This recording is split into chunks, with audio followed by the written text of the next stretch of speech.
the peak container volume. I think so.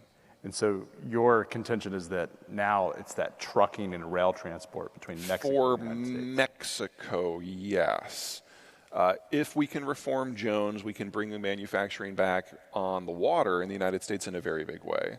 And Mexico has now become so advanced. On a labor productivity measure, Mexico is now ahead of Canada, which, sorry Canadians, but that's where we are.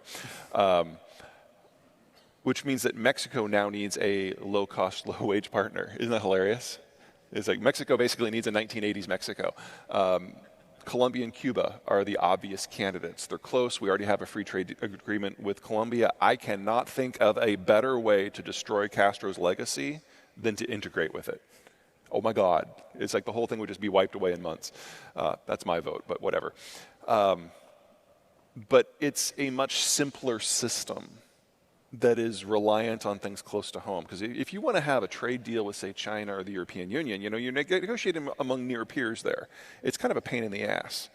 And then there's always pushback. But when you integrate with a place like Colombia that's just kind of desperate and happy to be part of the club, it's a much easier process.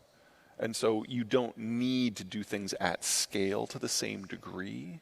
A small container ship is fine. You don't need the massive stuff. So Peter, one of the big counter arguments of Mexico is that it's an unstable country with the cartels. How does someone build a manufacturing plant or a supply chain where you have these external actors, not state actors, but external actors? Maybe they're working together.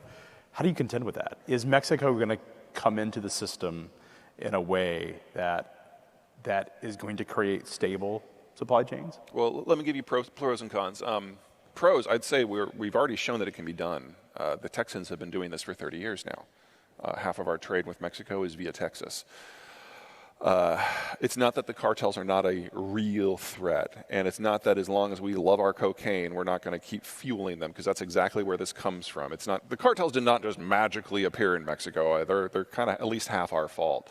But the places where there's violence is only 1 or 2% of the country at any given time. So if you have a security staff who can keep their ear to the ground and knows what they're doing, you know when the violence is coming your way. And at the moment, the cartels have not expressed an interest in interfering with trade because it's not to their benefit. The Sinaloa, which is the most powerful one, would see that specifically as a death blow to drug trafficking, which is their reason to be. And the second most powerful one, the Jalisco New Generation, sees violence as more of an end as opposed to a means to the end, and going after trucking and manufacturing doesn't get them anything. I don't want to say the risk is zero, because it's absolutely not.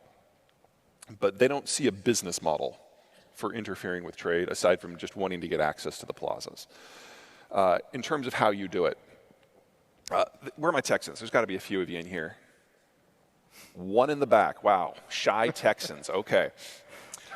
So this is where they are.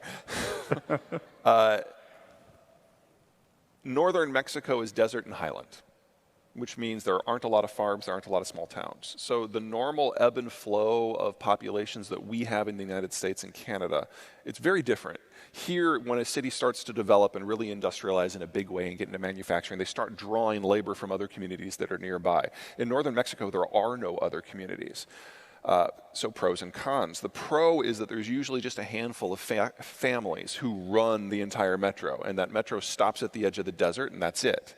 Now, that means that as an American, you can go south with your needs, find out who's in charge, make friends, and you will probably leave in a few days with a series of supply contracts, because they represent the power board, the mayor's office, the tax office, the university, the local labor union. It's all in one little package. It's very oligarchic. We don't like that here, but wow, is it easy to interface with when you want to do business.